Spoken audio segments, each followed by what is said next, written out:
Boa noite, amigos que acompanham a página O Poder e a Cidadania. Estamos aqui nesta quarta-feira, dia 31 de agosto de 2022, apresentando o candidato Suderlan de Castro, candidato a deputado federal pelo PNN, nessa nossa série de entrevista conhecendo o candidato. Então estamos aqui com o Suderlan, estamos aqui no Instagram.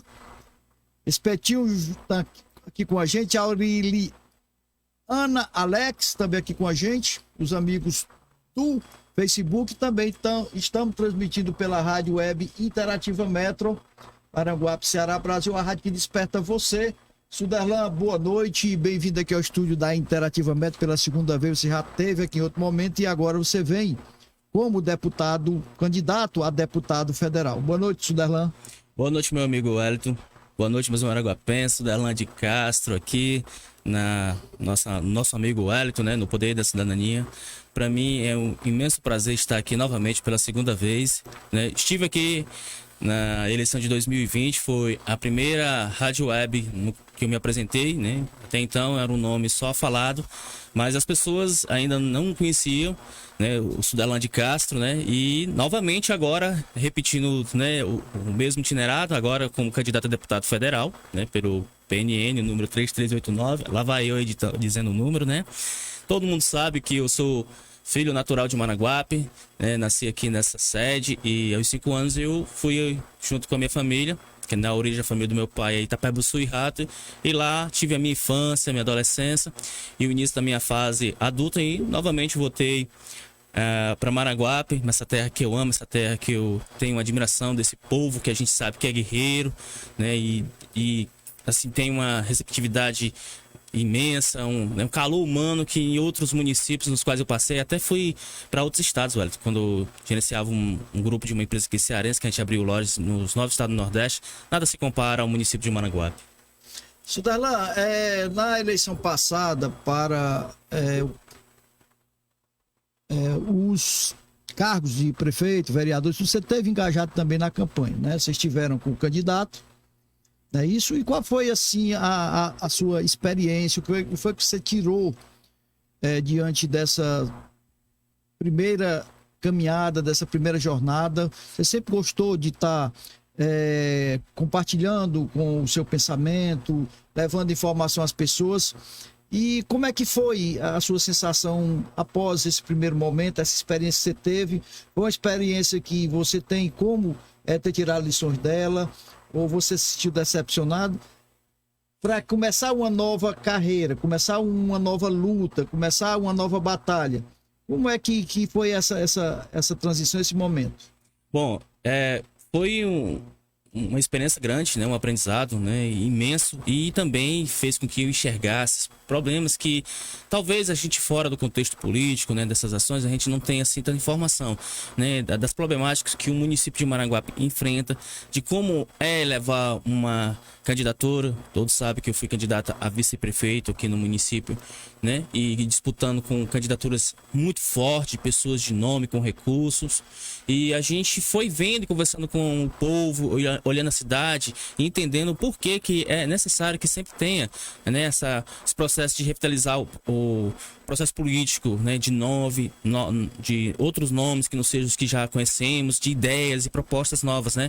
Então, para mim, aquele aprendizado fez com que eu ganhasse amadurecimento para decidir vir, né, disputando como deputado federal, que é algo que o município precisa muito, né? Todo mundo sabe que boa parte dos recursos que vêm para o estado, direcionados aos municípios, são intermediados por um deputado federal.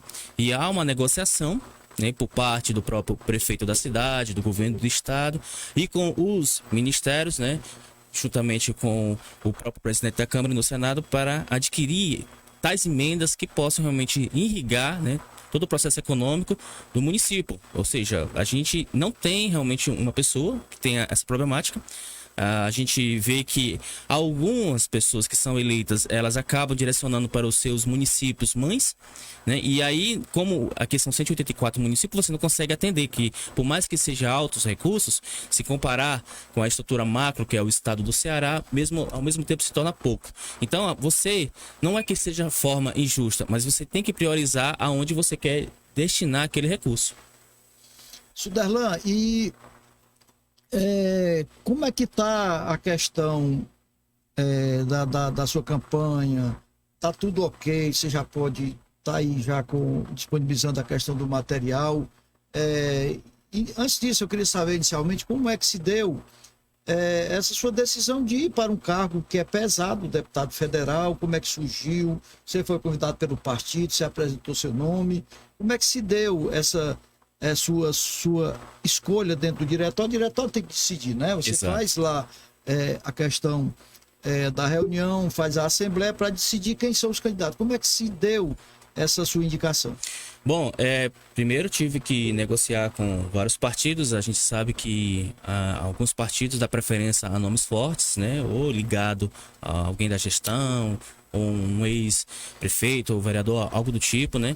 Então, eu tive que convencer partidos que o meu engajamento nas redes sociais, ele era válido, né? A gente comentou até na eleição passada, né? Que eu sempre gostava de estudar as métricas que o próprio presidente da República fez, que ele chegou, porque foi uma campanha, se a gente comparar ao Brasil, uma campanha que é cara. A gente teve gente que gastou milhões, ele gastar menos de 3 milhões para se eleger, utilizando-se das forças das redes sociais, conversando o povo, né, mostrando outras realidades que a gente antes só achava que era válida, aquelas que estavam na rua, gastando muito dinheiro, né? Dinheiro até do contribuinte brasileiro, com aquelas movimentações de bandeiraço. Então, quando a gente viu que a política ela ia se moldar de outra forma, ou seja, a informação ia chegar para o eleitor sem ser pelos meios convencionais, usando as rádio webs, os meios de internet, né, esses aplicativos. Então, mostrei que, olha, a gente tem como fazer, é um trabalho sério, é um trabalho que um bom marqueteiro, se ele for antenado, ele sabe que a eleição hoje, 50% está nas ruas, outros 50% está nas redes sociais. A gente é um exemplo aqui, estamos aqui novamente no programa do Ar que tem essa responsabilidade. Eu acompanho você há muito tempo e, como falei, sempre é uma alegria vir aqui por causa dessa proximidade que a gente tem aos maraguapenses. Falando aqui na sua rádio, a gente está falando para milhares de maraguapenses, né? E depois fica aí sendo compartilhado. Então, você sabendo utilizar isso, e eu tive que o trabalho, porque alguns políticos ainda, os presidentes de partidos, são muito, digamos assim, conservadores. Não, é aquela forma. Então, quando eu vi, assim, a gente tem como fazer e alcançar um público além daquilo que a gente acha que dá para alcançar fora do município e outros municípios, então foi que eu ousei-me, né, dessa forma de lançar-me. Eu só tive que convencer alguns presidentes de partido que vale a pena. Eu venho de uma eleição municipal, fui candidato a vice-prefeito, sou uma pessoa que estudo muito os acontecimentos em Brasília, não sou uma pessoa leiga, desinformada, que me acompanha sabe, né, desse contexto que eu tenho. Então, realmente não foi fácil, meu irmão, mas consegui. Agora a legenda está disponível, estamos aí disputando e o nome da terra como candidato a deputado federal. 3389. 3389 é o número aí do Suderlan de Castro, número que vai estar sendo apresentado a todos vocês. A matéria já está pronta, Suderlan, a questão dos chamados santinhos aí para levar as pessoas aí a sua imagem, o seu número, né? Serve também como cola na hora de votar, o pessoal pode levar, viu, pessoal, não tem nenhum problema. A legislação ela não proíbe você levar a sua cola do seu candidato. E como é que tá, Suderlan, esse preparativo inicial, a organização de campanha?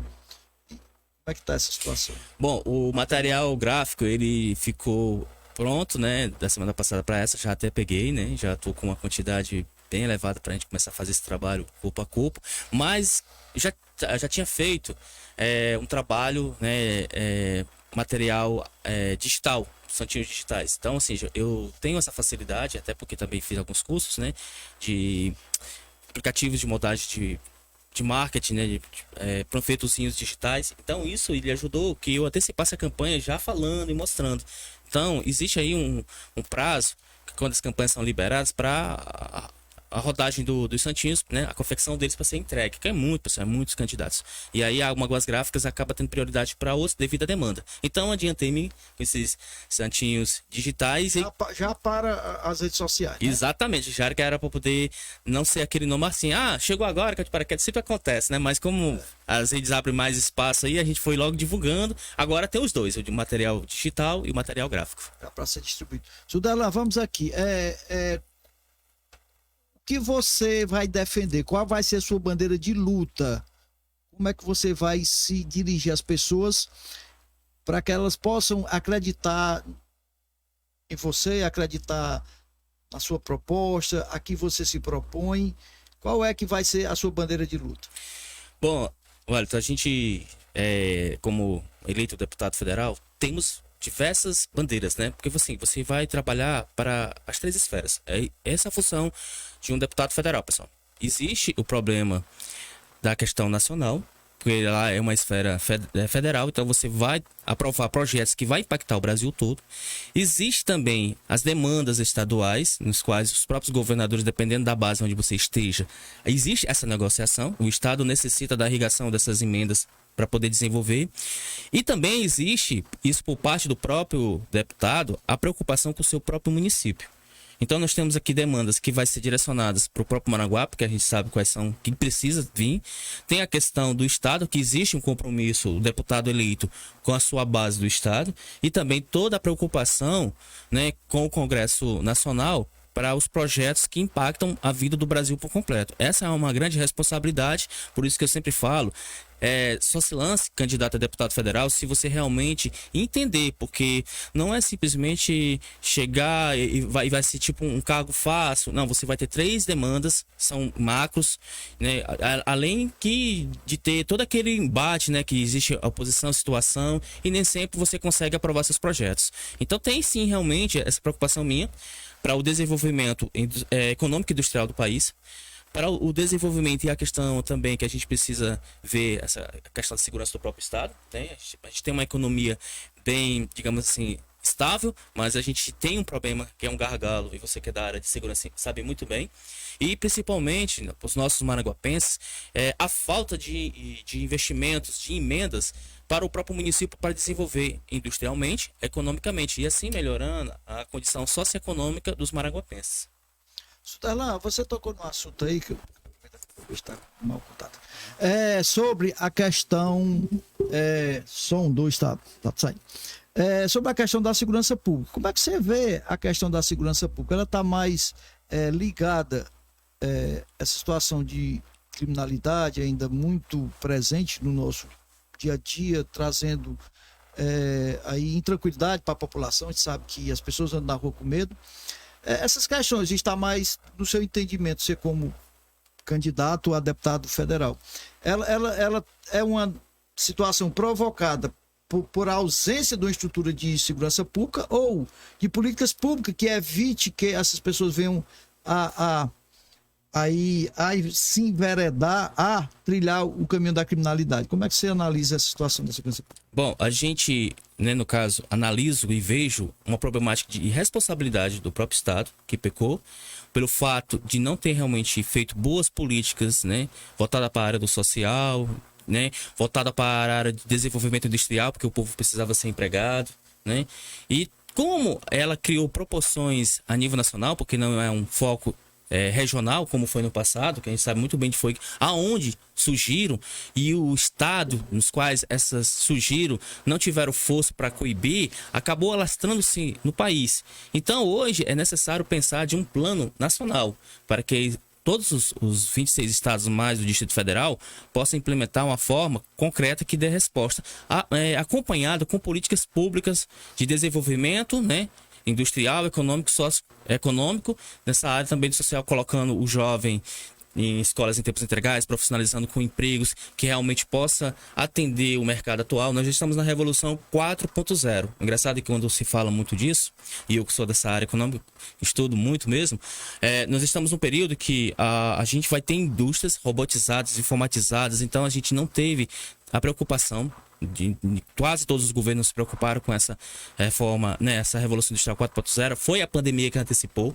Então a gente precisa realmente saber o que é que o Brasil quer para o cenário mundial. Se só iremos ser produtores de alimentos se a gente não vai competir com indústrias iguais os Estados Unidos, a União Europeia, a Ásia, que agora que eu posso dizer que é uma parceria entre Índia, China e a própria Rússia, antes dela ter entrado nesse conflito. O BRICS, né? Exatamente. Que é o BRICS, então, né? ou seja, o Brasil precisa... Para que eu possa evitar que o jovem fica solto, né? Porque infelizmente o crime organizado ele consegue atrair mais o jovem do que as políticas públicas. Então estamos errando. E isso é um gasto de um dinheiro que não está dando solução. E a gente precisa fazer um plano que possa dar um norte, evitar esse desperdício e ter resultados positivos. Então, na instituição privada, a gente tem a questão da produtividade com resultados. A gente está vendo o gasto muito elevado da máquina pública que não está dando resultado algum. Então, eu acredito que para o próximo ano, todos os deputados e senadores terão que ter uma proposta, tem que unir sim os estados, mais o governo federal e criar esse plano, porque infelizmente um estado só não tem como coibir. Sudelan, vamos agora para a questão da área da saúde. Dentro da área da saúde, o que é que você entende, o que é que você tem de pensamento, tem de ideia para tentar melhorar essa assistência às pessoas dentro da área da saúde? Nós sabemos que, infelizmente, a saúde não consegue atender a grande demanda de pessoas. Existe uma procura muito grande por hospitais, por exames e não consegue. Você chegando lá na Câmara dos Deputados, o que é que você tem de ideia de propor para tentar mudar essa situação aí da saúde? Lógico que tem que ter o apoio das outras bases políticas, né, das outras lideranças dentro do contexto. Mas você, o que é que você tem de ideia para propor que possa vir a contribuir para melhorar a questão da área da saúde dentro do país? Olha, a gente viu que a pandemia, ela nos mostrou o quanto nós não estávamos estruturalmente equipados em nossos hospitais. Então, teve que vir a pandemia, infelizmente, para mostrar toda a falta de planejamento, desde da unidade básica até os grandes centros hospitalares, né? A gente não tinha máquinas, a gente não tinha respiradores, nós não tínhamos profissionais em demanda e descobrimos que nós tínhamos uma quantidade bilionária sendo direcionada para estados e municípios e mesmo sendo um recurso rastreado, porque recurso federal, ele é fiscalizado pela... O TCU, a Polícia Federal, mesmo assim, houve gente que acabou fazendo isso. Então, temos um projeto que vai propor que precisa ter um investimento na área da saúde. O SUS precisa ser reestruturado, que foi graças ao SUS que as pessoas na pandemia tiveram algum tipo de atendimento. Foi através do SUS, Ministério da Saúde, que tivemos a condição de comprar medicamento. Então, nós precisamos reestruturar a nossa saúde, valorizando mais o SUS, talvez tirando investimento entre 11% até 13% do PIB para o investimento nas unidades básicas dos municípios, que é onde a demanda é grande, é onde exige mesmo. Então, nós temos aqui um caso, posso citar no nosso Maranguape. Os distritos hoje, ele aqui de Maranguape, né, precisa de uma unidade que possa dar um atendimento parecido aqui com a UPA. Eu andei estudando e a gente tem 8 modalidades de UPA. E pela quantidade de habitantes que Maranguape tem, temos condições de lutar por uma segunda UPA. E seria destinado exclusivamente para os distritos. Só que aí, como eu falei, é um recurso muito difícil de ser brigado, porque são 5.500 municípios. Quase todo prefeito quer uma.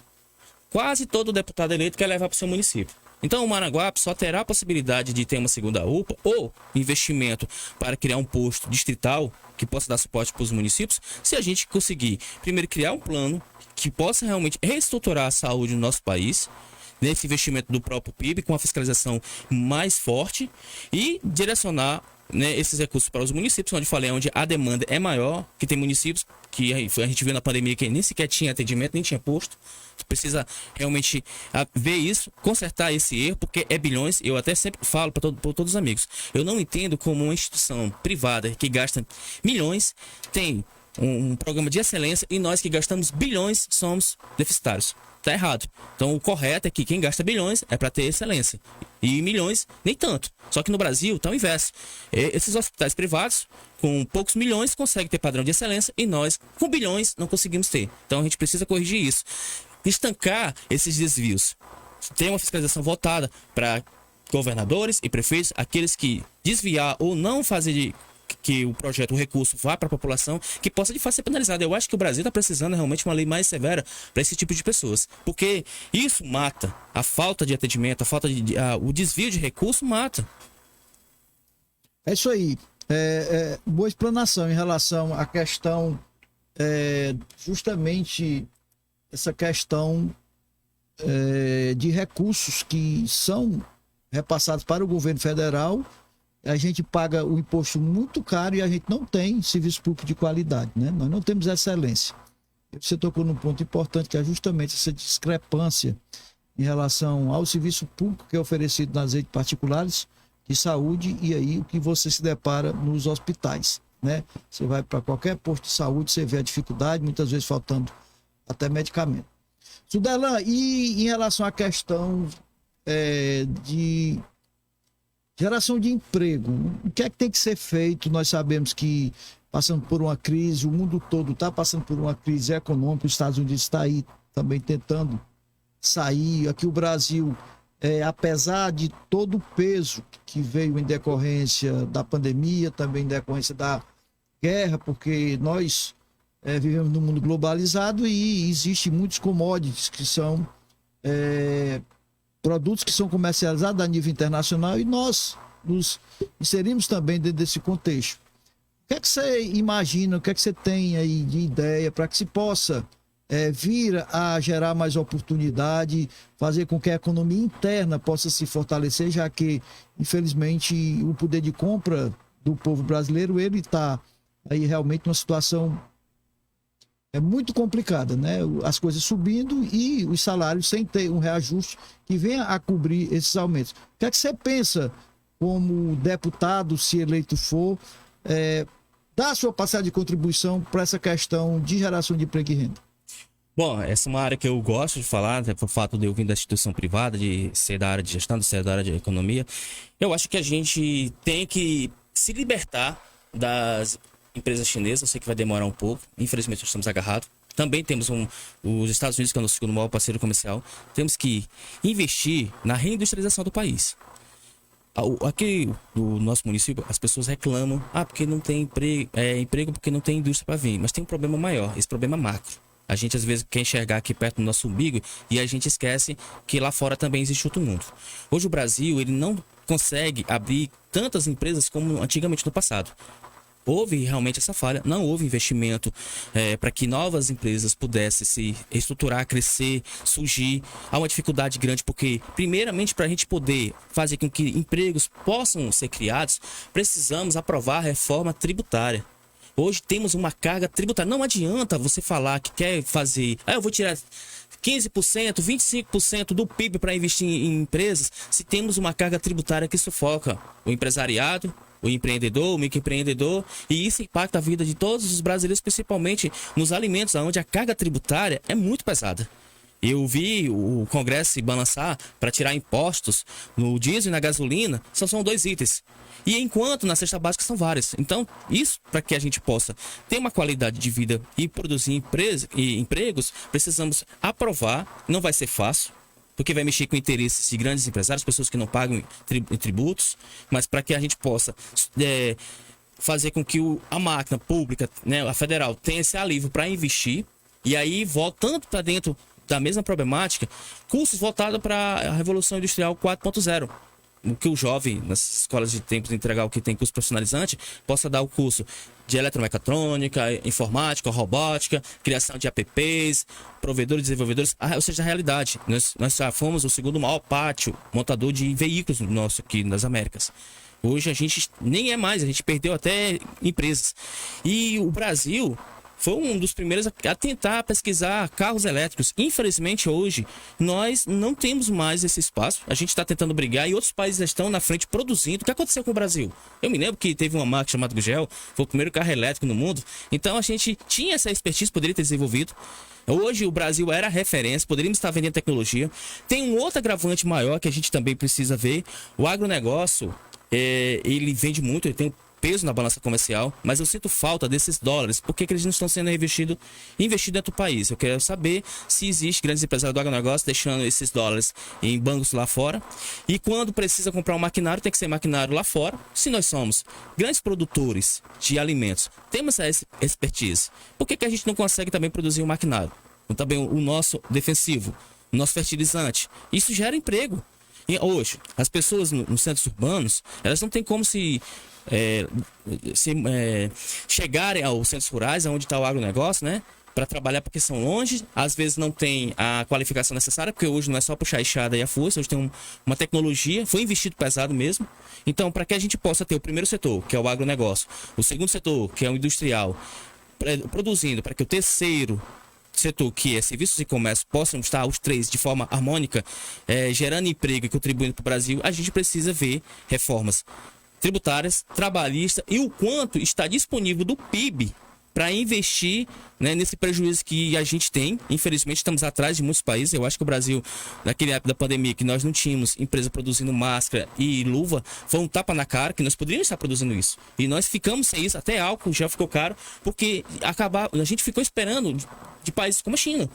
Então, ou seja, nós temos uma massa jovem aqui no Brasil, onde a Europa não sabe o que faz porque não tem mão de obra. E nós temos, além de não qualificar, a gente ainda não dá emprego para quem realmente está buscando. Realmente o que o Suderlan está aqui trazendo ao conhecimento, fazendo essa explanação, é de que a gente não vê o interesse de fazer com que o país se torne competitivo a partir do momento em que existe um sucateamento da indústria brasileira, e aí tudo que nós precisamos, nós temos que buscar lá fora. Nós temos matéria-prima aí suficiente para estar exportando, vendendo, e a gente leva esses produtos, envia esses produtos e traz o produto acabado. Então tá mais do que passando da hora do Brasil procurar voltar justamente para essa questão da industrialização, do aperfeiçoamento, de produzir aqui o que a gente tem que comprar lá fora. Então faz sentido aqui as colocações do Suderlan em relação a isso. Exato, e outra, o nosso processo de desenvolvimento industrial, ele foi no século passado. Ele iniciou circular no governo Getúlio Vargas, nos anos 30, e teve seu apogeu lá na década de 50 para início da 60, com o governo Juscelino Kubitschek, que foi o responsável de trazer essas montadoras. 50 anos em 5, né? Exatamente. O lema da... Então, se a gente pegar aqui, a gente só administrou o que aquilo foi produzido lá entre 30 e 50. Lá atrás. Exato. Então, o que aconteceu? Vamos botar aqui, dos anos 70 para cá, de 2022. O que nós criamos? Nós não criamos praticamente nada. Porque, com a exceção, foi um investimento privado do agronegócio, que ou ele investia nele, porque infelizmente do governo Fernando Henrique, ele gostava muito dos Estados Unidos. Naquela época nós estávamos brigando com os Estados Unidos para quem seria o maior produtor de laranja. Aí depois a gente começou a produzir soja. Aí teve um fato dizendo que a soja transgênica brasileira não era saudável, porque os Estados Unidos também produziam a soja. Então o governo do FHC era muito apaixonado pelos Estados Unidos e acabava deixando o nosso agronegócio de lado. E eles acabaram indo, buscando uma forma de melhorar essa tecnologia. Nós conseguimos superar os Estados Unidos na produção de laranja, de soja, né, de minério, muita coisa. Então por isso que os americanos são assim conosco. É parceiro nosso. E então isso mostra que a gente tem condições de se igualar aos grandes, né? Tem Estados Unidos, China, Índia, qualquer país que hoje é industrializado. O que se vê dentro de tudo isso é uma exploração das nossas riquezas, mas mais para servir os interesses dos outros que propriamente é o povo brasileiro. E eu tenho falado aqui nos meus comentários justamente sobre isso. Nós somos os maiores produtores de proteína animal do mundo, e aí a gente paga caro por um quilo de carne, né? Pela questão da globalização, o poder de compra lá embaixo, você acaba comprometendo, porque a gente não tem como baratear para cá, para o povo brasileiro.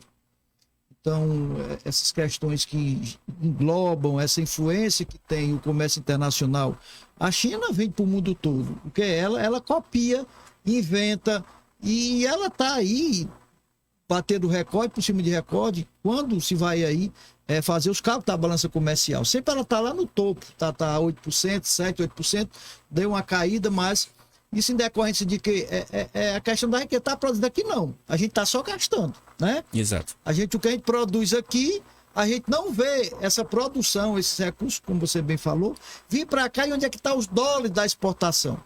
Esses bilhões que tá vindo para cá, tá servindo para quê? Se não melhora a qualidade de vida das pessoas, não tem. Então é uma questão que deve ser realmente aí discutida e debatida pela nossa Câmara dos Deputados. E eu espero que para o ano possamos ter deputados federais com um mínimo de conhecimentos, porque assim, eu vejo que alguns deputados são eleitos que talvez tenham uma força, talvez for por questão de sorte, mas são contraproducentes na nossa Câmara Federal. Pouquíssimos projetos, se você for pegar, são aprovados de fato que possa realmente melhorar a vida do brasileiro. Então nós pagamos aí muito caro, né? 513 deputados, mas 81 senadores. Então, se nós somos os patrões, a gente tem que exigir mais produção, mais qualidade. Então, não adianta, porque eu vi, e isso é um agravante sobre essa questão, que eu, aproveitando, falando sobre de reformas, temos aquela reforma administrativa. Pessoal, todo mundo viu que deputados e o judiciário fizeram aumento dos seus salários. Nós não vamos ter o nosso salário aumentado, a gente vai ter corrigido só para o ano que vem e abaixo da inflação aí, em torno aí de uma perca de 35%. Eles já definiram para 4 anos, né? Exatamente.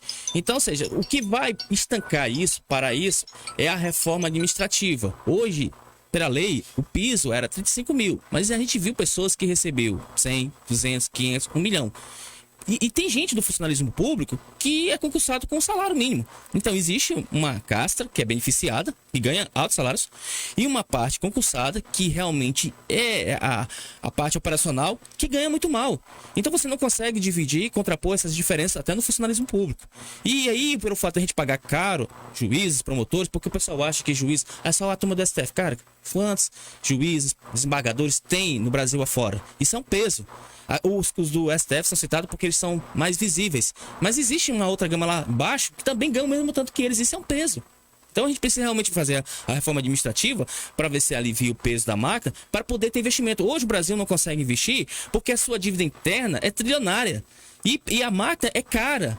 O Estado está cada vez maior e aí falta realmente oportunidades de investir no setor industrial, no setor do agronegócio, do terceiro serviço, que é o comércio e serviço, né? O terceiro setor. Então, aperfeiçoamento também da própria estrutura de governo para atender bem a população, né? Você vê ainda deficiência em muitos setores da administração pública, né? Para atender a população. Exato. Falta de investimento. Sudalan, vamos aqui trazer um pouquinho para a questão partidária. Como é que está a situação do partido de vocês? Vocês têm pretensões? Como é que está aí a análise que vocês estão fazendo em relação à questão de bancada? Vocês têm aí já uma ideia, a possibilidade de fazer contra os deputados? Como é que está aí o voto de legenda? Estão trabalhando nisso para que se possa ter um número maior, ter um puxador de voto? Como é que está a situação do PMN nesse momento? Tem sim, tem a preocupação do próprio presidente do partido, que a gente possa brigar por 2 ou até 3 deputados. Infelizmente, partidos só são ouvidos por governadores, né? Ou até o próprio presidente, se ele tiver força, as chamadas, né, força de bancada, né? E hoje o PNN ele tem uma estrutura que ele pode facilmente eleger 2 até 3 deputados estaduais. Federal, se conseguirmos todo mundo trabalhar direitinho, pode ser que saia um, e eu espero que saia. Se for eu, melhor ainda, porque aí a gente ajuda a estruturar, porque como o partido não tem deputado federal, então o fundo partidário, ele não foi beneficiado. Então essa questão também, né? A gente vai receber o FEFEC, que é um fundo eleitoral, mas o próprio fundo partidário aqui, ele não veio por causa que essa falta de deputados federais. E eu vi, e às vezes eu me pergunto, são 5 bilhões, cara, 5 bilhões, e mesmo assim não vai vir dinheiro. E onde é que fica o grosso desse dinheiro? Porque a gente está sacrificando esse investimento, porque a saúde, galera, anualmente é investido de 3,5 a 4,2 bilhões. Da mesma forma também esse recurso é para a educação. Vocês estão vendo isso para um programa de governo durante 4 anos. Nós em um ano de eleição, nós vamos gastar 5 bilhões. É uma discrepância tão grande. E eu acho que eu sei que... Não é nem num ano, né? Porque esse dinheiro só pode ser gasto a partir do momento de abertura de conta, de um bocado de processo, que o dinheiro vai ser liberado para gastar, né? Exato. Para ser utilizado, né? Vamos dizer assim, se expressar melhor, né? Exato. Então, ou seja, um espaço curto de tempo, você gasta investimentos que ele é equivalente a um programa de governo de 4 anos. 45 dias eles vão ter aí quase 5 bilhões, 4 bilhões e 900 mil aí disponível para gastar. E aí, o Suderlan tem a condição de concorrer com alguém que já está com mandato, que foi beneficiado com o poder público, através de emendas que ficam à disposição, vários benefícios que é dado a um deputado. Como é que um deputado que tem uma visão diferente da política, que tem interesse de contribuir, que tem ideias, fica, né, complicado da forma como o sistema funciona hoje, né, Cidadão? Exatamente, porque assim, vocês viram aqui, conversando comigo, quem me acompanha em Maranguape, sabe que eu tenho essa preocupação, eu estudo, né? Estou novamente sendo sabatinado pelo programa do Elton e espero que pela segunda vez eu esteja correspondendo às expectativas dessa forma de conhecimento. Não é simplesmente uma pessoa, aí eu quero entrar na vida pública porque eu quero me beneficiar com isso. Não, é uma pessoa que tem a preocupação, principalmente no nosso Maranguape.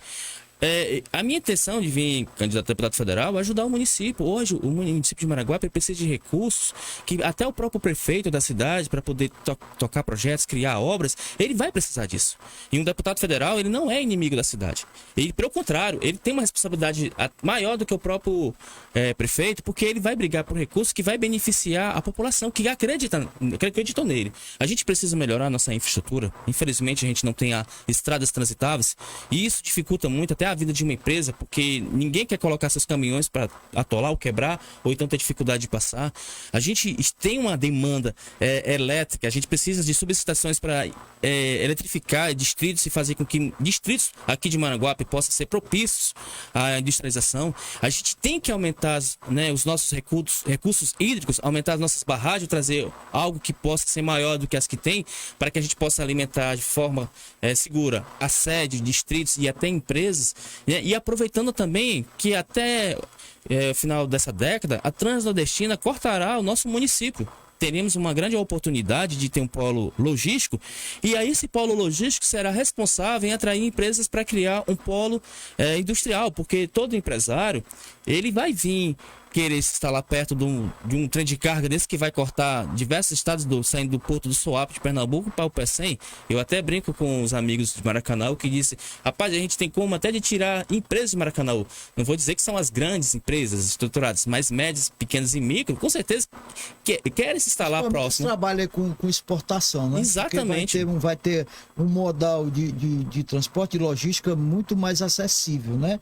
Apesar de saber que tem ali é a questão do quarto anel viário, mas sabe-se que o transporte ferroviário é um dos mais baratos, né?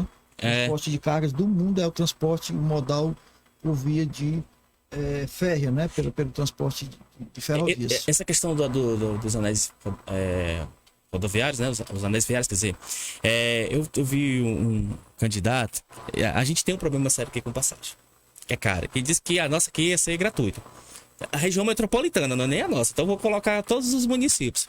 Como eu me preocupo muito com questões econômicas, eu queria saber o quanto é que vai impactar no nosso PIB do estado. Porque a gente vai abrir de mão dessa receita. Então é o seguinte, os caras falam de uma coisa, mas eu queria ver o projeto assim para entender. Nós vamos perder aqui, mas nós vamos ganhar aonde? Eu quero saber, porque se virar moda, quem vai pagar a manutenção das empresas de ônibus? Como é que vai ser? Porque não tem nada de graça. Às vezes a gente diz, não, vai ser de graça, não vai não, pessoal. Vai sair de algum canto. Não tem, né, nada de graça para ninguém. Então a gente tem alguns critérios em relação a essa questão de passar de graça. São horários, são coisas específicas, porque existe uma demanda muito grande e não tem como esse transporte atender.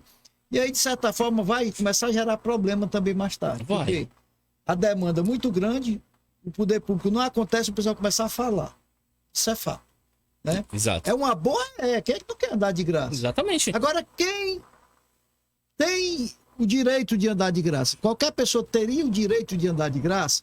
Como é que vai ser esses critérios aí de se abrir aí a questão do transporte gratuito em relação à questão do público que vai ter acesso ao transporte gratuito? Como é que vai ser esse?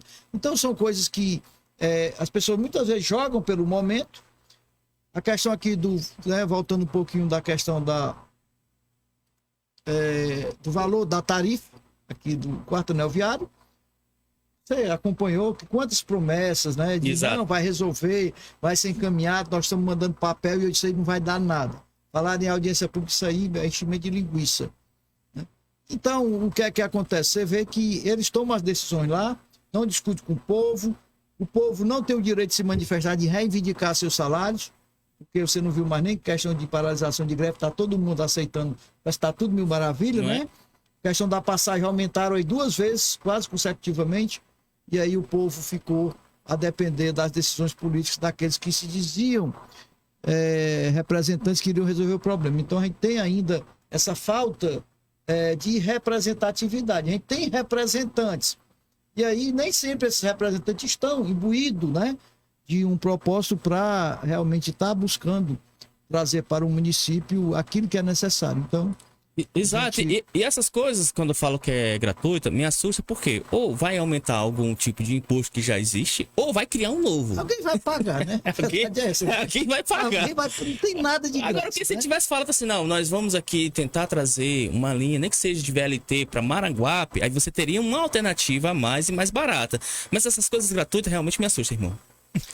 Tem um projeto que foi até apresentado ano passado, ano atrasado, pelo Arlindo Mota, com um engenheiro profissional da área aqui de Maranguape, lá na Câmara, não sei se você estava lá presente, eu estive presente, belíssimo projeto com justamente uma extensão lá do VLT, lá do Maracanã, aqui para Maranguape, com algumas paradas em alguns locais aqui, e interligar a questão do transporte por meio de trilhos, ligando o Maracanã com o Maranguape. Isso com certeza ia dar uma aliviada nesse custo pesado, porque não é brincadeira não, pessoal, é R$ 34 para você ir voltar em Fortaleza. Você imagina se você for pagar a passagem todo dia, você ganha um salário mínimo para ir para Fortaleza e vir para cá.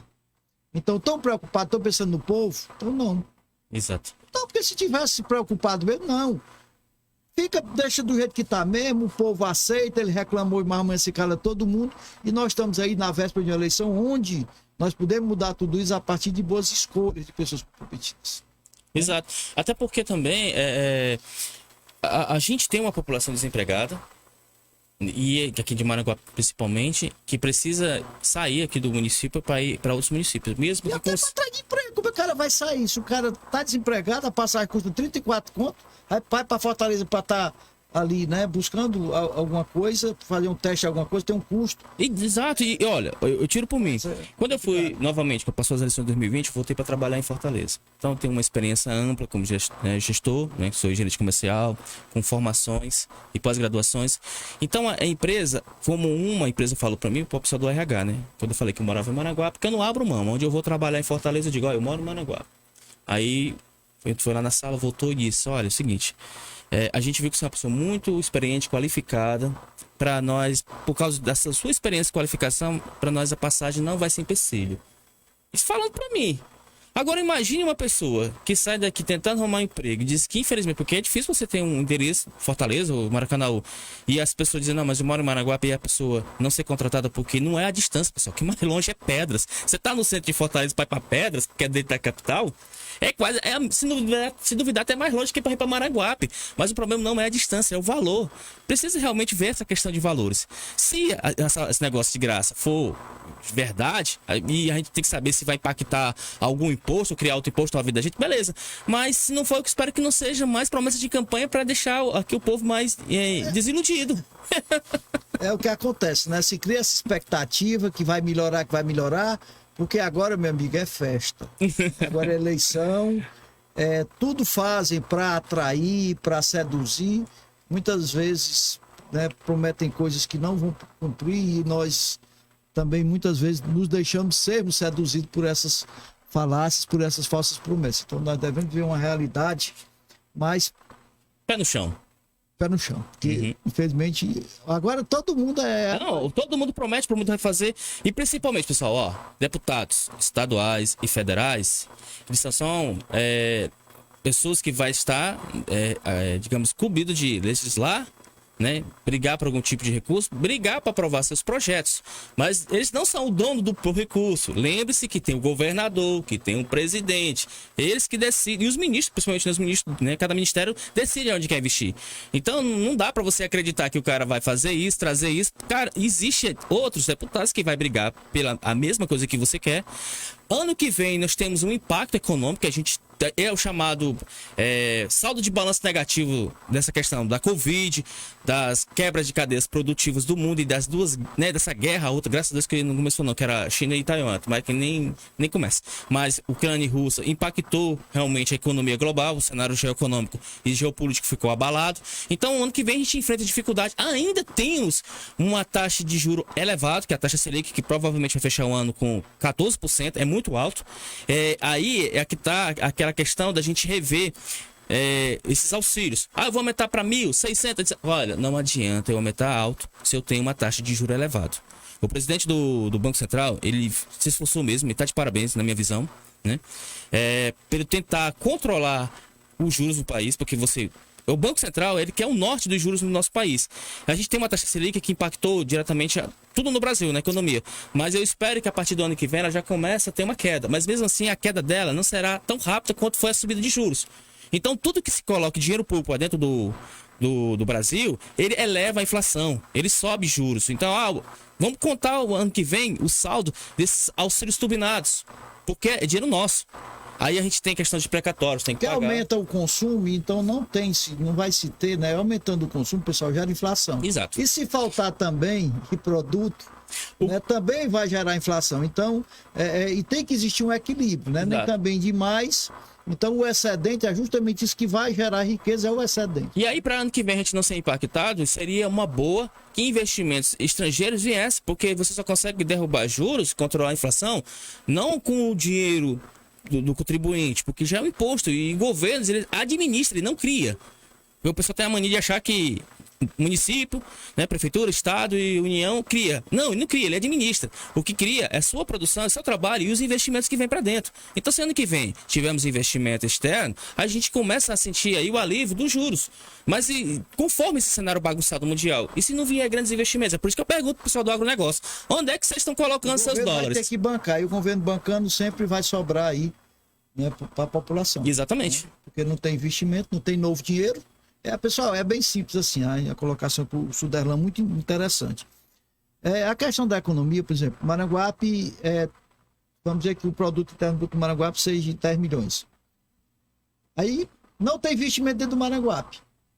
Quando for no próximo ano, o Maranguape só está com 8 milhões. Quando ele deveria estar com 12. Por quê? Porque não produziu. Não teve novo investimento. Então aquele dinheiro não rendeu, não rende.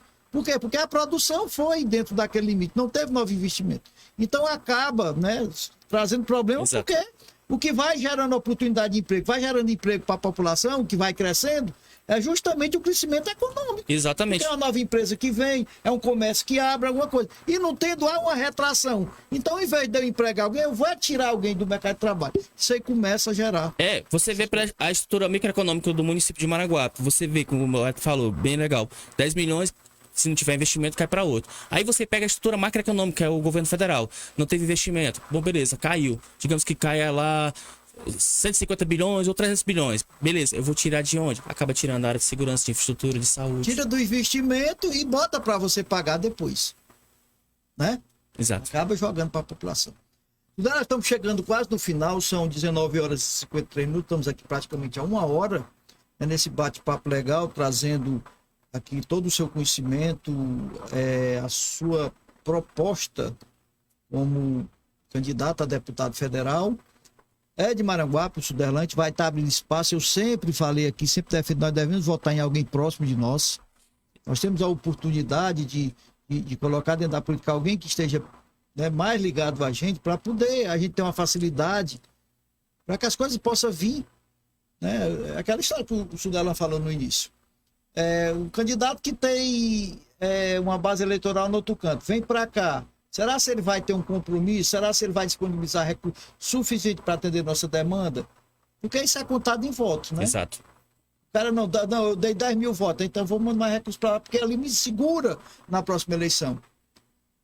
Então tá aí, às vezes a gente perde a oportunidade de trazer para a política uma pessoa perto da gente, um candidato do município, a pessoa que tem, e a gente muitas vezes vai buscar lá fora uma pessoa que não se identifica, nunca fez nada pelo município, mas porque tem dinheiro para trazer para cá, e aí o dinheiro parece ser o que move o sentimento de todos que querem estar dentro da política, Não, né? e E isso- não o desejo de realmente se comprometer em defesa de uma causa. Não, e isso é um perigo, sabe por quê? Triste. Porque às vezes você traz uma pessoa, aí, digamos, a pessoa tem até boa intenção, trazer uma pessoa para ajudar. Mas aí, digamos que a pessoa não ajuda porque o número de votos, como você falou, ele que faz o diferencial daquele candidato eleito, trazer ou não.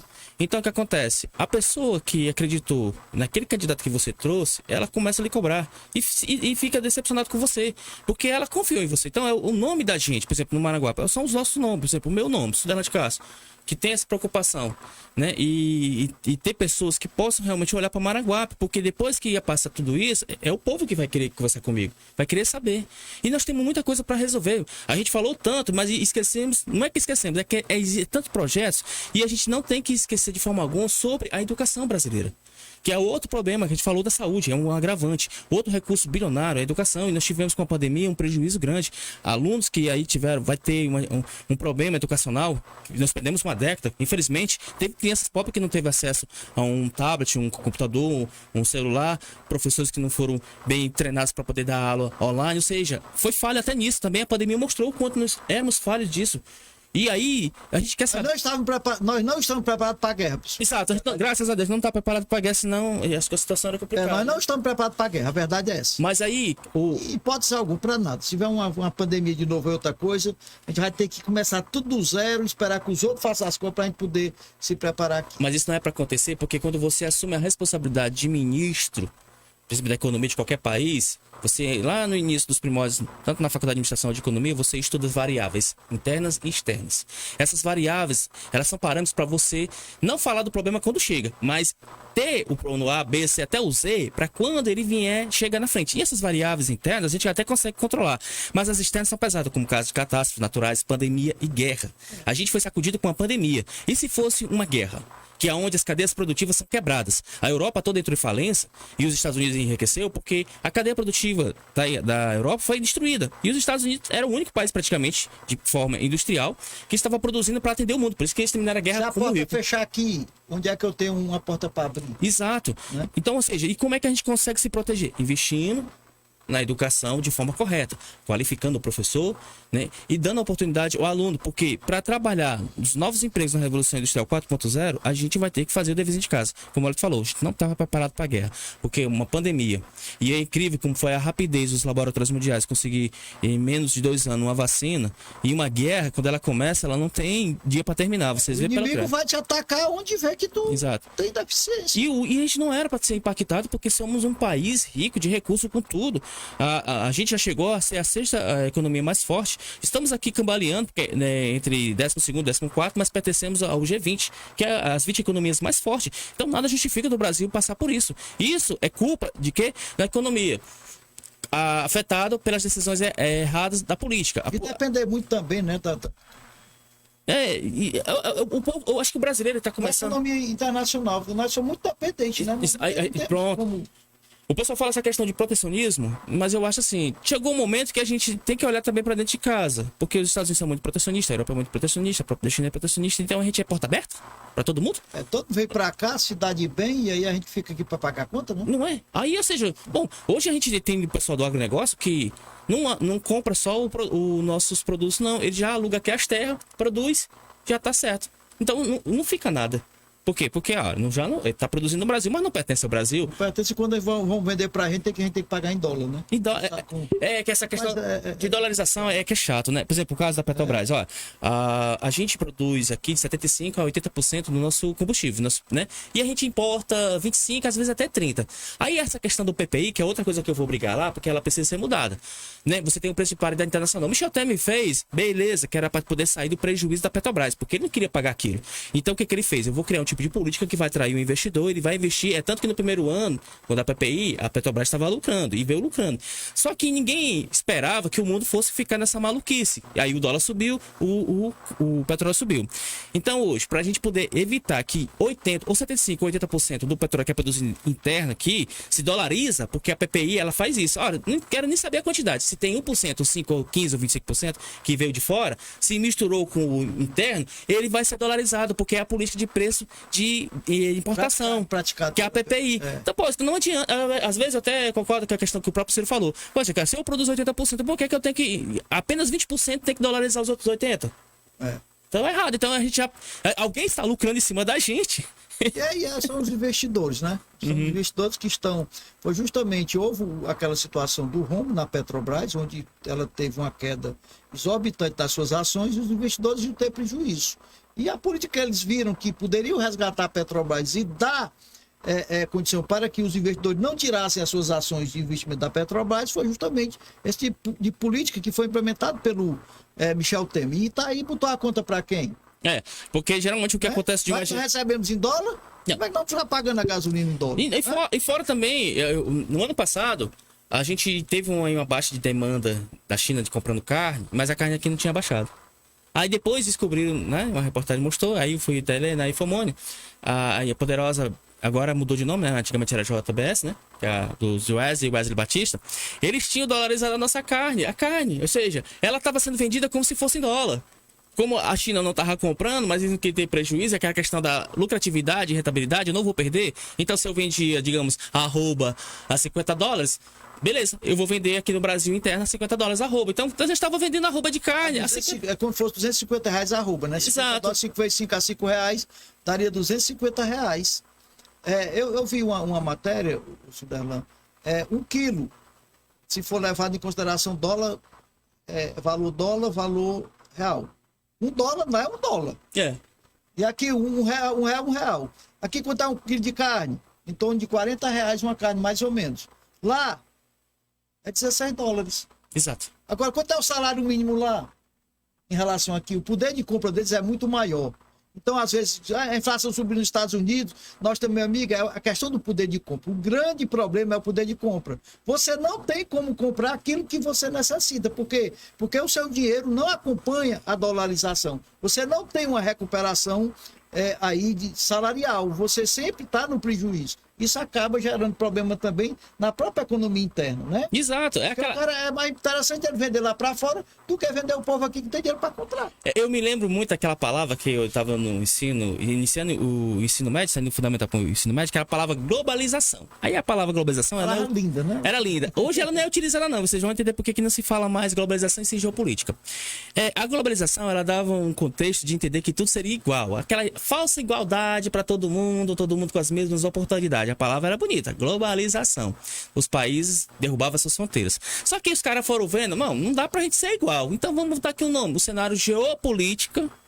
E o cenário geoeconômico. Para quê? Ou seja, mostrar que sempre vai existir as diferenças. Só que cada país tem que realmente primeiro prezar a sua população. Eu não tenho como elevar o meu padrão de venda de produtos com o preço americano, que aqui não é dólar, é real. E aí a inflação lá, por mais alta que seja, é uma inflação que transita na casa 4,3%. A nossa aqui tem 14% se for comparada à taxa Selic. Então é totalmente discrepante, nós temos 10 a mais. Além do poder de compra que eles têm. Exato. Além da taxa deles ser 4, a gente aqui tem 14, a gente não tem poder de compra, você não tem como pagar 14% de juros. Não tem, porque você não tem dinheiro. Vai endividamento, vai gerar diversos problemas. E o bom é que nesse período, a gente está sentindo a questão da inflação, e aí alguns políticos tentam vender a ideia que são conhecedores de economia, porque tá na moda. Tá na moda falar de economia. O cara quer se mostrar que conhece. Mas, infelizmente, pessoal, a gente só ganha informações econômicas se você realmente é da área ou se você estuda. Porque é uma coisa constante e que muda. E eu posso dizer que boa parte dos políticos de Brasília, aqui, deputados, senadores, só sabe de economia porque escuta falar. Mas na prática não, porque senão, pela quantidade de pessoas que tem lá, nossa economia aqui era de primeiro mundo. Eles bagunçam a economia, é uma briga constante. Eles fazem projetos, assinam, votam em projetos que não sabem nem qual é as consequências. Vamos lá, a reforma previdenciária, beleza, qual era a intenção dela? Desafogar, né, a Previdência Social do Brasil, né, que era para economizar 1,2 trilhões. Beleza, aí fizeram para 10 anos. Só que nós surgimos aqui, as variáveis externas, uma pandemia. Nós gastamos além do que era para economizar, nós estouramos o teto. Então aquela reforma, no moral da história, não serviu para nada, porque nós estamos gastando esse ano. E não temos o dinheiro que era para economizar. Né? Exato. Então, daqui para frente, talvez vai gastar mais, e aí fizeram uma coisa que não calcularam impactos na frente. Nós vamos fazer aqui para 10 anos, economizar 1,2 trilhões, beleza. Mas se no meio do caminho surgir uma pandemia, uma guerra. Ou seja, nós vamos ter essa perca, porque a gente vai ter que resgatar o que foi gasto na pandemia. Aquilo lá não foi esquecido, a conta vai vir. Nós tivemos que fazer isso para salvar pessoas e ajudar nos auxílios e na questão médica nos hospitais. A reforma previdenciária, que daqui a 10 anos ser discutida novamente, e com essa perca, né, da gente ter economizado, não ter economizado, a gente vai talvez antecipar uma nova discussão. Aí a reforma tributária administrativa, cara, tanta coisa. E por isso que eu peço às pessoas, prestem muito bem atenção nos deputados que vai ser eleito, principalmente os federais, porque esse é o momento de você avaliar, porque você vai conseguir trocá-lo daqui a 4 anos. E 4 anos, meu amigo, quem tá na peia demora a passar, viu? Quando você tá se deleitando no mel, beleza, mas quando tu tá na peia, e tu tá ali, né, sem condição de ter um padrão de vida, uma qualidade de vida, meu amigo, você com fome, as horas estica, né, demora a passar. Quando você tá com a barriga cheia no instante, lhe dá fome de novo. Mas você fica ali naquele sofrimento. Então, esse sofrimento é aquela história. A dor é inevitável, mas o sofrimento é opcional. Então, nós temos condições de mudar. Mudar como? Através da conscientização, através de escolha de pessoas comprometidas. Esse sistema que está aí, ele sempre vai convergir para um protecionismo daqueles que estão com poder, que tem mais poder aquisitivo. O povo tende a votar em quem tem mais dinheiro, em quem tem uma melhor aparência, e aí esquece muitas vezes de valorizar aqueles que sabem o quanto é duro viver numa vida de dificuldades, que entende o dia a dia das pessoas, né? Que sabe lidar com essas questões sociais. E aí um cara que é empresário, tem dinheiro, entra dentro da política. Tem como bancar a candidatura, tem todo um aporte, e as pessoas que às vezes vêm da raiz, né, vêm da própria sociedade, muitas vezes não tem oportunidade, porque esse modelo que está aí é excludente. Então a sociedade, ela também tem que evoluir nesse aspecto. Foi o que falaram para mim. Meu filho, você tá vindo candidato a deputado federal, é tão Você pesado. tem quanto? É desse jeito.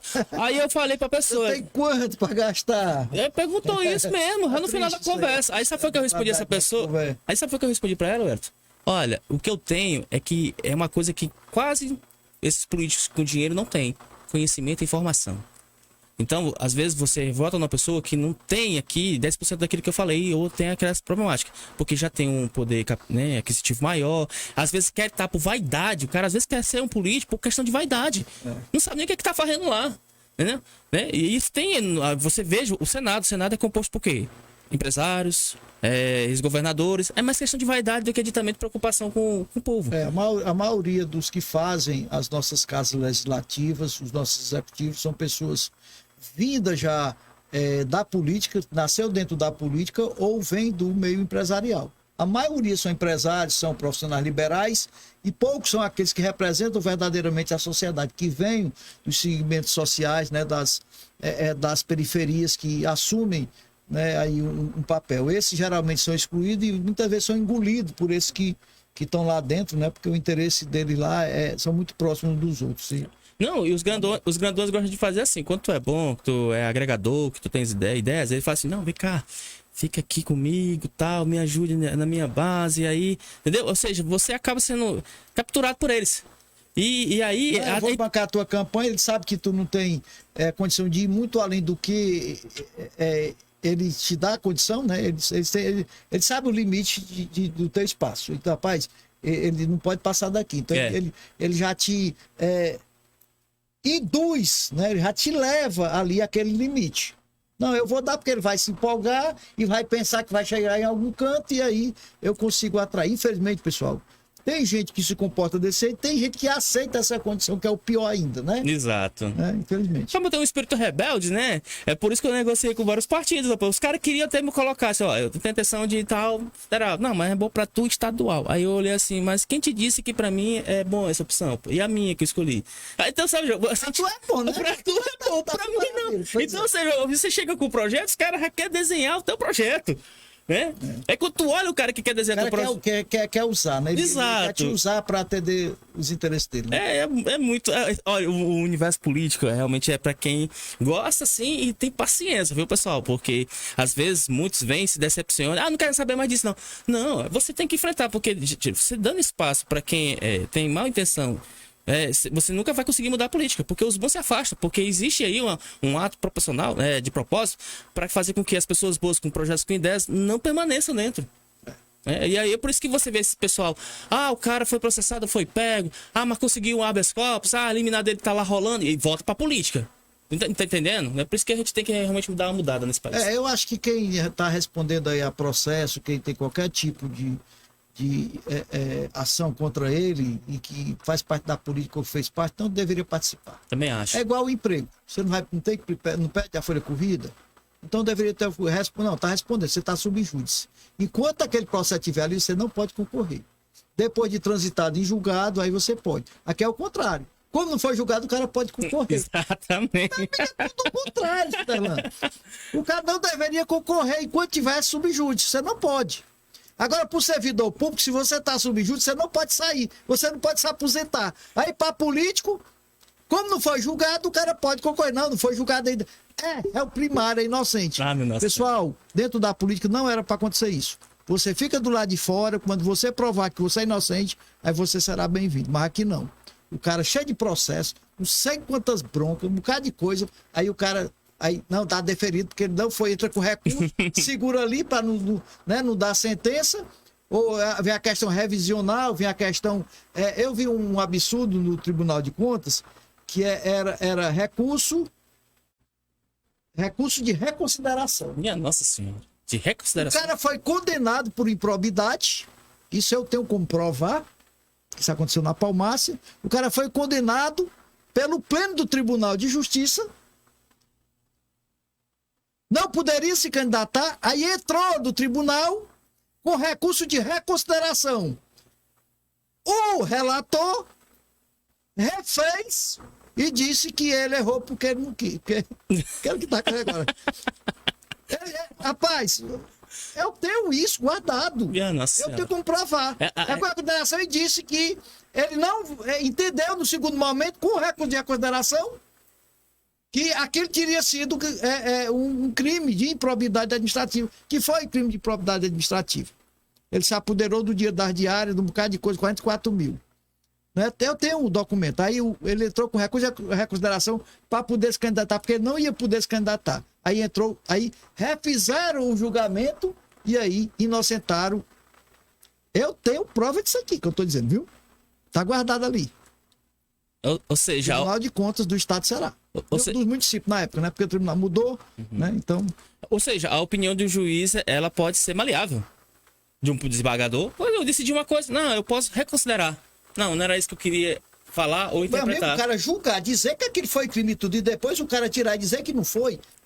Vai se fuder, rapaz. Infelizmente, é a nossa justiça que peca muito. Eu acho que também, como é uma demanda grande, e a gente sabe que tem que mexer com toda a classe política, né?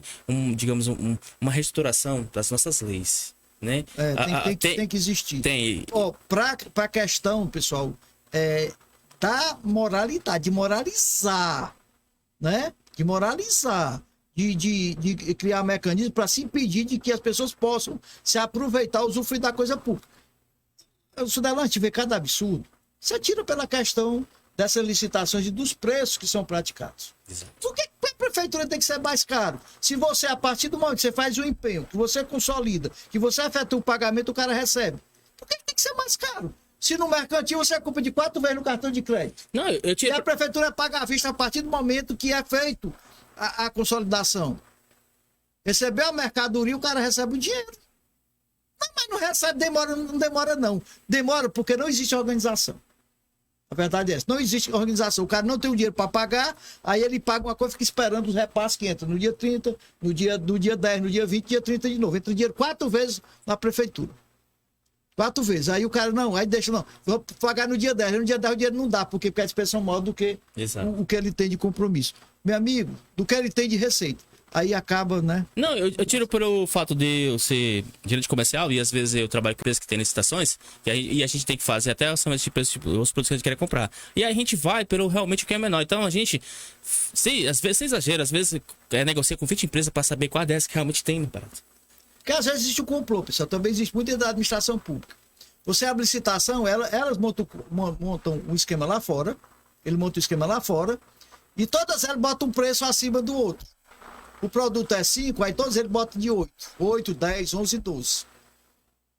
Aí você vai para onde? Você vai, porque são duas situações, duas modalidades, né? Que é a questão do menor preço e do melhor preço. Pela questão da especificação, né? Tem produto que ele é barato, mas não tem especificações. É um microfone desse. É o cara, eu comprar um microfone. Não é qualquer microfone. Tem microfone de 60, de 70, mas eu quero uma melhor qualidade. Um computador, por exemplo, né? Computador de 1 GB, de 2 GB, né? De memória, de SSD, aquela coisa toda. Então, é a questão do melhor preço, não do menor preço. Você vai encontrar computador de R$1.000, R$1.200, R$1.000. Exato, com baixo desempenho. Mas não tem um, né? Então, essas questões dentro da administração pública que a gente espera que o Suderlan possa, né, tá aí conseguindo ocupar um espaço dentro da política para também dar sua parcela de contribuição, e é o que a gente deseja também para muita gente boa que está aí procurando o espaço dentro da política. É fácil? Não é. Exato. Derlan, estamos chegando ao final, são 20 horas e 15 minutos. Fique à vontade para fazer suas considerações finais. A gente vai encerrar esse bate-papo gostoso aqui, mostrando que você está preparado, que você tem conhecimento daquilo que você vai fazer, e é aí que o povo vai lhe avaliar, vai ver, né, a sua situação, as suas qualidades, para que venha ali credenciar, representar, principalmente aqui, nossa Maranguape. Pois, eu agradeço muito o espaço que você cedeu aqui a mim, porque eu posso falar para os nossos irmãos maranguapenses, tanto da sede quanto nos distritos, né, de falar, né, e alertar a importância de um representante na Câmara Federal. A gente até que consegue, às vezes, ter um representante na Assembleia Legislativa, mas para que até o próprio prefeito, eu sempre falo, independente de que gestão esteja, a minha responsabilidade aqui é brigar o máximo possível por recursos para Maranguape. Eu acho que pode sim existir parcerias, né, entre os poderes, o Poder Federal com os legislativos, né, no caso dos municípios, né, e você tentar desenvolver o máximo possível para que não só o estado do Ceará, mas principalmente Maranguape, possa também caminhar junto com esse progresso. Nós somos uma região metropolitana. É injusto que esse município, que já está caminhando aí para seus 200 anos, perder para outros que até então, no passado, dependia da nossa ajuda. Então isso a gente tem que ver que errou, vamos ter que consertar. Maranguape, a verdade é que durante esse tempo todo, não foi para canto nenhum. Exato. A verdade é essa. Às vezes quer ser educado dessa forma. O que fez foi gastar o dinheiro que recebeu. Eu analiso dessa forma aí. Mas o que veio de serviço, não, é o necessário, é a obrigação, mas não veio nada de especial durante todo esse tempo que viesse a resgatar toda a história econômica do Maranguape. Exato. Pelo contrário, nós daqui para lá foi só perdendo, tá aí. Né? E esse prejuízo é tão grande porque hoje, pessoal, nós temos municípios que são concorrentes e fortes, estão estruturados. Por que esses municípios se desenvolveram e a gente que não eram nada? E não era, exatamente. Por que a gente não manteve nem o nosso padrão? Nós caímos de qualidade, né? Nós perdemos qualidade. E é tanto que por causa disso, dessa perca de qualidade e essa perca de padrão, é muito difícil se não tiver um representante na Câmara Federal e também na Assembleia Legislativa do Estado que vá negociar com o governo do Estado para olhar para Maranguape. Os investimentos maiores vêm nessas esferas, estadual e federal, pessoal. Por mais que o prefeito tente fazer boas ações, sem a ajuda dessas duas esferas, fica muito difícil. Outros municípios cresceram porque se desenvolveram, conseguiram parcerias com determinados deputados, o Estado olhou, receberam verbas federais. Então Maranguape errou, tem que assumir o erro. A gente errou, mas a gente não quer mais errar. A gente quer consertar daqui para frente. A gente quer buscar a nossa história. A gente foi a principal renda do Estado. Nós somávamos de forma pesada no PIB cearense. Agora, com toda a modernização, com recurso vindo, e é porque naquela época o governo federal não disponibilizava tanto recurso como veio disponibilizar de 2000 para cá. Né? Porque antigamente era política mesmo. Era liberar, não vou liberar, não. Segurava, hoje não. Hoje já vem. Já vem por lei. Quem seja, exato, né, o candidato, se é do lado do governo ou não, já tem os recursos, né? E a gente não consegue, ou seja, se antes, naquele período que o Maranguape cresceu, de 50 para 70, final de 70, que nós crescemos fortemente e não tínhamos esses recursos, você tinha que produzir hoje com recurso, e a gente não consegue. Chegou aquele primeiro projeto, que era o PAC 1, só gastando. Eu queria saber sobre aquele dinheiro que veio do PAC 1, que tinha o objetivo de modernizar a cidade com mais de 100 mil habitantes com saneamento básico. A gente gastou esse dinheiro e nem saneamento nós fizemos. Então, hoje, ou você vê a quantidade de projetos que veio, como você falou, o dinheiro foi gasto, no final das contas não temos nada. Gastou e não produziu. E tá do jeito que tá, o que é que nós queremos? Nós queremos que exista um projeto para o futuro. Já que a gente não tem como trazer algo agora no presente, a gente tem que pensar no futuro. O que é que nós vamos ter no futuro? Então, eu acho que a pergunta tem que ser essa, né? E quem é que pode fazer isso? Você pode fazer perguntando e também agindo através do voto.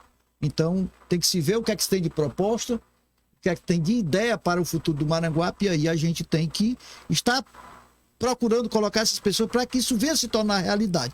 Porque só de promessa, meu filho, só os santos, padroeira de muita cidade, que tem aí a devoção de muitos fiéis, porque a gente não pode ter político como santo, porque do jeito que está aí. E não, realmente agora a gente tem que mudar. Você dá a esmola, né?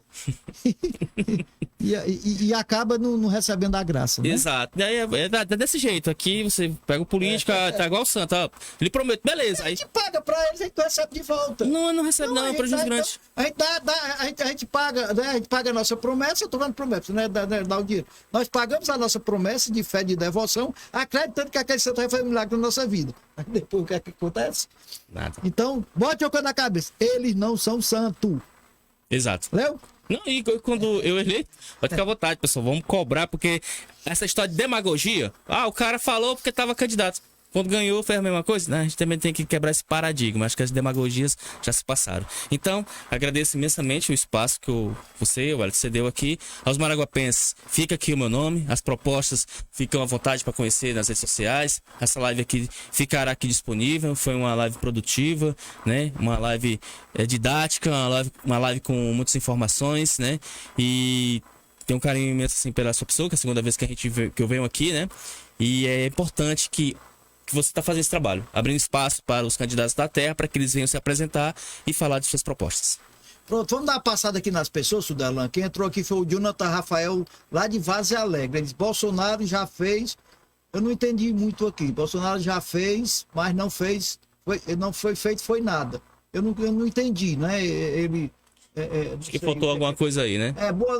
Boa noite, Várzea Alegre. Bolsonaro já fez, o poder não fez efeito de nada, né? Então, quer dizer que o Bolsonaro fez o que fez e não teve efeito de nada do que ele fez. Deve ser mais ou menos isso, né? Aqui também está com a gente a Fia Ribeiro, lá da Cachoeira. Ela está dizendo aqui, Wellington, queria muito que o senhor prefeito mandasse ajeitar a iluminação da Rua do Campo na Cachoeira. Falo sempre no seu programa, tenho mais fé, faz tempo que peço. No dia que eu falei aqui, Wellington, no outro dia vieram, com 2 dias, apagou tudo de novo, né? Então, não fizeram serviço bem feito. Então, tá aí a FIA cobrando a iluminação, viu? Prefeitura, Átila Câmara, tá certo? Estão pedindo a iluminação lá do campo da Cachoeira, que dá acesso ao campo da Cachoeira. Tá bom? O que ela diz mais aqui? Olha, que a gente não está pedindo favor em relação à questão da iluminação pública, não está pedindo favor à prefeitura, é um direito, porque a gente paga, então a prefeitura tem que estar procurando. Eu sei que a demanda é grande, mas é uma coisa que já teve pior, já está melhorando, mas a gente está sempre aqui cobrando à disposição da população. Então, parabéns, FIA, por você defender aí os seus direitos, ok? Delan, meu amigo, obrigado aí, satisfação, sucesso na sua caminhada, na sua luta. Eu sei que não é fácil, é uma luta contra gigantes. Exato. Mas nunca desista dos seus sonhos. Siga de frente, né? Independente das vezes que você vai ter que cair, ter que se levantar, busque realizar os seus sonhos. Vá em busca daquilo que você acredita. Muito obrigado por essas palavras, que motiva mesmo, né? Talvez eu seja essa pessoa assim, teimosa, porque como a minha vida toda foi na iniciativa privada, então a gente enfrenta muita dificuldade e a gente não desiste, né? Então, o fato de vir para a vida pública é para contribuir com aquilo que eu ganhei de experiência, tanto acadêmica quanto profissional. Tá isso, encerramos aqui. Você que tá aqui, deixa eu dar uma passada também, Suderlan, aqui no Instagram. Quem entrou porque a gente deu uma saída e voltou novamente, Elton Rocha. Pai, muita gente acompanhando aqui, viu? Gadelha, Marcelo, Aldineire Dantas, Edson Monteiro. Deixa eu ver mais, deixa eu passar aqui, pessoal. Edson Monteiro, deixa eu voltar aqui. Flávio Custódio, Glauber, Antônia Tereza aqui com a gente. Um abraço, obrigado pela audiência. R. Fernanda também aqui com a gente. Carlos Silva. Ciane 1478. Margarete Lima. Osana Mendes, boa noite, Wellington. Terezinha quer falar contigo. Eu falei com ela, tá bom, hoje à tarde, e vou manter contato amanhã novamente, tá bom, Osana? Estamos à disposição, minha querida. São meus parentes, tá aqui acompanhando a gente. E não tá aí o Flávio Custódio, o Elton, foi as pessoas que tiveram com a gente, Rocha, Arthur Bruno, Juscelino CD Exclusividade, meu amigo Juscelino, um abraço, meu querido. Ciro, o Ciro deve ser o Ciro lá do São João do Amanari, né? Vitor Soares, Gerlânia, Gadelha Marcelo, já falei, Aldineire Dantas, já tinha falado, Edson Monteiro e Evilânio Silva. Então, são as pessoas que nos acompanharam, nossos agradecimentos. Então, é isso, vamos ter consciência, vamos procurar escolher pessoas realmente comprometidas, procurar escolher pessoas que estão próximo de nós. Nós sabemos que o peso econômico é muito grande, mas nem sempre essas pessoas vão poder estar ao seu lado dos seus momentos mais difíceis. Então, nós devemos repensar na hora de escolher os nossos representantes. Devemos escolher pessoas que estão próximas de nós. Bom, então fica aí a dica para você. Encerramos aqui a nossa participação, desejando a todos uma excelente quarta-feira. Hoje tem futebol, deve estar todo mundo na expectativa, né? Para ver as partidas de hoje aí da Copa do Brasil. Não, acho que é Libertadores e Sul-Americano, né? Hoje. Exato. Acho que a rodada é isso, né, Sunderlan? É. Então é isso, o nosso agradecimento. Encerramos aqui a nossa participação. Boa noite, Sunderlan. Boa noite, meu irmão. Obrigado, viu? Obrigado a vocês que estiveram nos acompanhando aqui no Instagram, né? Que acompanhou toda aqui a entrevista do nosso amigo Wellington. Novamente aqui, agradecendo a todos os maraguapenses que estão acreditando a gente no nosso projeto, viu? E vamos pra frente, pessoal. A luta é grande, mas ninguém desiste, não. Vamos pra luta, é isso aí. Valeu, Sunderlan, obrigado. Obrigado a todos os amigos que nos acompanharam também. Foi transmitido pela Rádio Web Interativa Metro, você também pôde acompanhar. Vai estar no Facebook, na página do Poder da Cidade. Você pode ver todo o conteúdo aqui da entrevista, você pode compartilhar, tá bom? Então, você vai ter oportunidade de ver aí tudo que foi discutido, que foi indagado aqui por Sunderlan e também tudo aquilo que ele respondeu em relação à questão das indagações. Ok? Todos vocês uma excelente noite. Encerramos aqui mais um O Poder e a Cidadania Especial, a série de Conhecendo o Candidato. Boa noite a todos.